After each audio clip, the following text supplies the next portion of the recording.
У социальной защиты Коми «Женское лицо». Сегодня в администрации главы республики наградили лучших сотрудников отрасли и все представительницы прекрасного пола.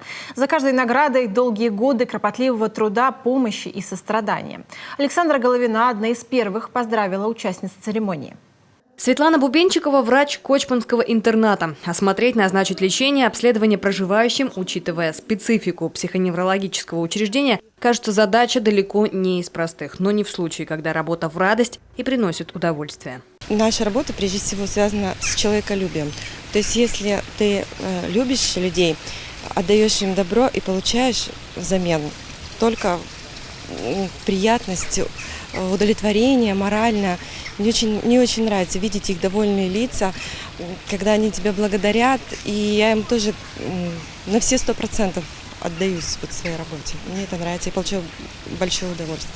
О деле жизни отзывается с невероятной теплотой и любовью, милосердие, сострадание, большое сердце, и по-другому просто невозможно. И как тут разорваться, когда дома дети, супруг, но долг зовет, а на работе ждут пациенты? Кочманский интернат так и не отменял ограничения по коронавирусу. То есть с апреля прошлого года его сотрудники работают вахтовым методом по 2 недели. Очень сложно. За это время переболела и сама, причем тяжело, справилась. И опять все по новой. Я хочу поблагодарить свою семью, которая поддерживает, которая благословляет меня на 2 недели.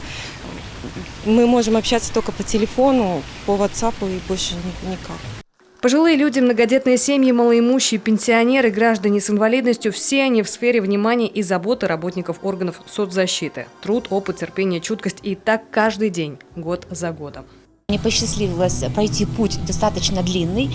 Начала я свою работу со старшего инспектора и в принципе, я думаю, что и закончу, наверное, ее уже в статусе руководителя. Но на самом деле знаю всю эту работу изнутри. И на протяжении всего этого периода я наблюдала за тем, что служба занятости – это действительно тот отрасль, которая может выполнять самые сложные поставленные перед ней задачи. Мы реализовывали и национальные проекты, и какие-то программы, нацеленные на определенные категории граждан. Сегодня я хочу поблагодарить вас, дорогие коллеги, за ваш труд, преданность профессии, за вашу беспокойную душу, за милосердие и сопереживание. И за то, что, несмотря на все сложности работы, вы не утратили самого главного – желание помогать людям. Сегодня в Большом зале администрации главы республики 40 сотрудников органов соцзащиты со всего региона. И это, конечно, лишь малая часть тех представителей отрасли, кто достоин самых высших наград. Александра Головина, Олег Костромин, телеканал Юрган, Сыктывкар.